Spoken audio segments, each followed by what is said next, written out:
आपणकर जदि सिंह राशि होइथाए तेबे एही भिडियोटी को थरे मात्र शेष पर्यंत देखंतु।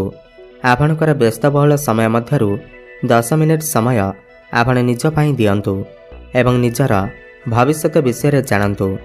काहेकि ना सिंह राशि व्यक्तिविशेष मानकर जीवन एही पवित्र महाशिवरात्रि ठारू बदलिबाकु जाउअछि।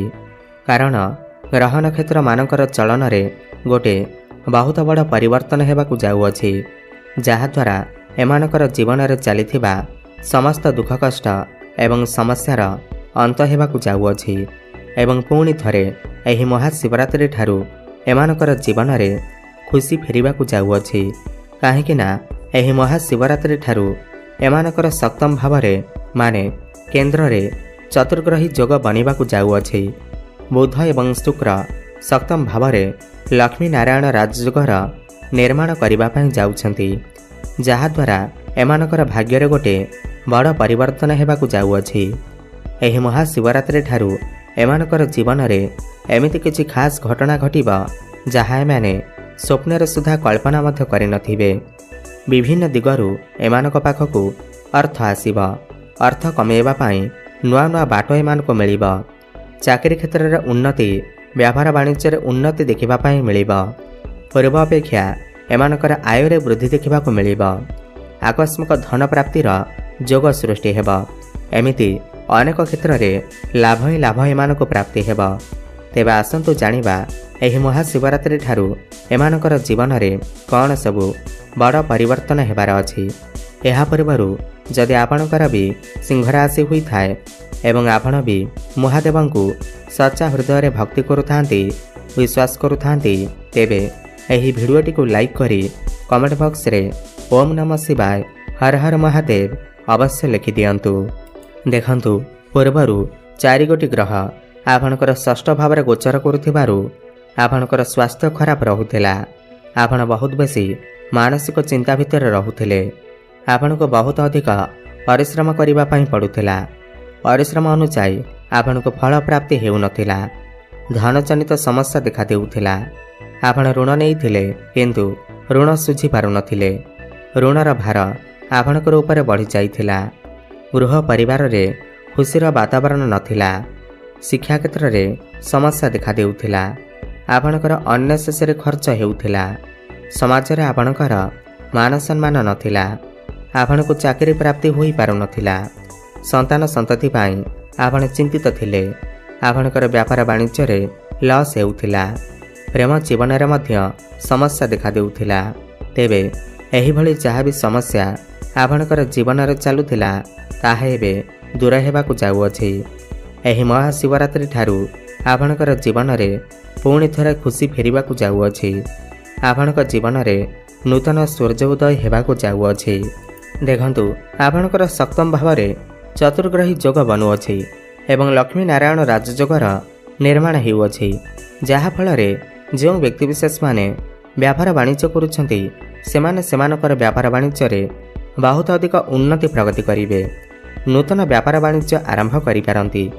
पार्टनरशिप रे आपण किछि व्यापार आरंभ करि पारंती, जहा भविष्यत रे आपनको अनेक गुडी लाभ आनी करि देबा। वैवाहिक जीवन रे पूर्वरु जदि किछि समस्या चालुथिला तो सब समस्यार अंत घटिबा।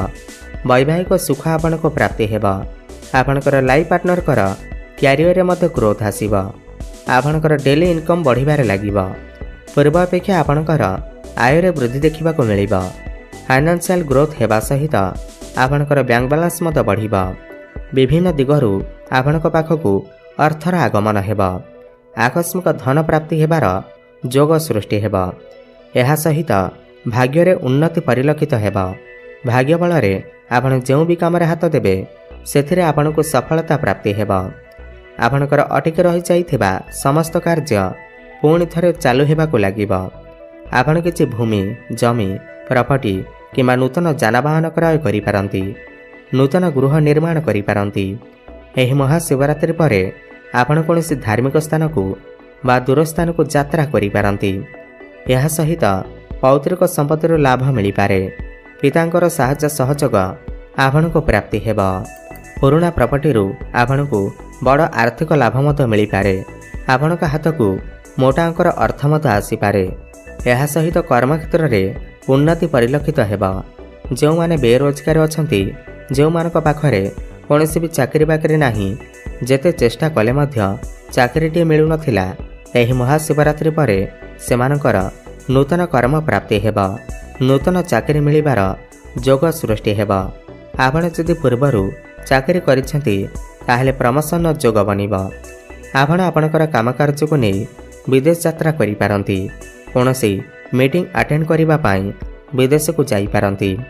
ଯେଉଁମାନେ ବିଦେଶରେ ରହି କୌଣସି ବି କାମକାର୍ଯ୍ୟ କରୁଛନ୍ତି ସେମାନଙ୍କୁ ଅନେକ ଶୁଭଫଳ ପ୍ରାପ୍ତି ହେବ। ଯେଉଁମାନେ କନଷ୍ଟ୍ରକ୍ସନର କାମ କରୁଛନ୍ତି, ଇମ୍ପୋର୍ଟ ଏକ୍ସପୋର୍ଟର କାମ କରୁଛନ୍ତି, ଫାଇନାନ୍ସ କ୍ଷେତ୍ରରେ ଅଛନ୍ତି, ଟ୍ରାଭେଲ୍ ଆଣ୍ଡ ଟୁର୍ର କାମ କରୁଛନ୍ତି, ରାଜନୀତି କ୍ଷେତ୍ରରେ ଅଛନ୍ତି, ଯେଉଁମାନେ ଆଇଟି ସେକ୍ଟରରେ ଅଛନ୍ତି, ଟେକ୍ନିକାଲ ଫିଲ୍ଡରେ ଅଛନ୍ତି, ସେମାନଙ୍କୁ ଅନେକ ଶୁଭଫଳ ପ୍ରାପ୍ତି ହେବ। ଯେହେତୁ ଦେବଗୁରୁ ବୃହସ୍ପତି ଆପଣଙ୍କର ଏକାଦଶ ଭାବରେ ଗୋଚର କରୁଛନ୍ତି, ଦୀର୍ଘଦିନ ଧରି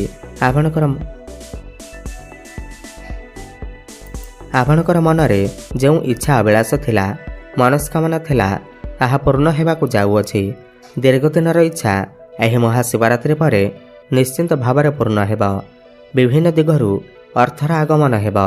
ଯେଉଁମାନେ ସେୟାର ମାର୍କେଟ, ଷ୍ଟକ୍ ମାର୍କେଟ ଏବଂ ଟ୍ରେଡିଂରେ କାମ କରୁଛନ୍ତି ସେମାନଙ୍କୁ ଆକସ୍ମିକ ଲାଭ ମଧ୍ୟ ପ୍ରାପ୍ତି ହେବ। ଗୁରୁ ଏଠାରେ ବସି ଆପଣଙ୍କର ପଞ୍ଚମ ଭାବକୁ ଦେଖୁଛନ୍ତି। ଏହାର ମାନେ ହେଉଛି ପ୍ରେମ ଜୀବନରେ ଆପଣଙ୍କୁ ସଫଳତା ପ୍ରାପ୍ତି ହେବ। ଆପଣଙ୍କର ଜୀବନରେ କେହି ନୂତନ ପାର୍ଟନର ଆସିପାରନ୍ତି। ପ୍ରେମ ଜୀବନରେ ଲାଗି ରହିଥିବା ସମସ୍ତ ସମସ୍ୟାରୁ ଆପଣଙ୍କୁ ମୁକ୍ତି ମିଳିବ। ଯେଉଁମାନଙ୍କର କଥାବାର୍ତ୍ତା ବନ୍ଦ ହୋଇଯାଇଥିଲା, ବ୍ରେକଅପ୍ ଆଦି ହୋଇଯାଇଥିଲା, ସେମାନଙ୍କର ପୁଣି ଥରେ କଥାବାର୍ତ୍ତା ହୋଇପାରେ। ପ୍ୟାଚଅପ୍ ହେବାର ମଧ୍ୟ ସମ୍ଭାବନା ବନୁଅଛି। ଆପଣଙ୍କର ଭଲ ପାଇବା ବିବାହର ରୂପ ମଧ୍ୟ ନେଇପାରେ। ଯେଉଁ ପିଲାମାନଙ୍କର ବିବାହ ବୟସ ହୋଇଯାଇଛି ସେମାନଙ୍କର ଘରକୁ ବିବାହ ପ୍ରସ୍ତାବମାନ ଆସିପାରେ ଏବଂ ବିବାହ ମଧ୍ୟ ଫାଇନାଲ ହୋଇପାରେ। ଶିକ୍ଷା କ୍ଷେତ୍ରରେ ମଧ୍ୟ ଆପଣ ବହୁତ ଅଧିକ ଉନ୍ନତି ପ୍ରଗତି କରିବେ। ଉଚ୍ଚଶିକ୍ଷା କରିବା ପାଇଁ ବାହାରକୁ ଯାଇପାରନ୍ତି।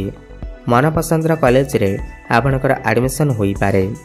ଏହି ମହାଶିବରାତ୍ରି ପରେ ଯଦି ଆପଣଙ୍କର କିଛି ଏକ୍ଜାମ୍ ଅଛି, ଖାସ୍ କରି କମ୍ପିଟେଟିଭ୍ ଏକ୍ଜାମ୍ ଅଛି, ସରକାରୀ ସ୍ତରରେ କିଛି ପରୀକ୍ଷା ଅଛି, ତେବେ ସେଥିରେ ଆପଣ ନିଶ୍ଚିନ୍ତ ଭାବରେ ଉତ୍ତୀର୍ଣ୍ଣ କରିବେ।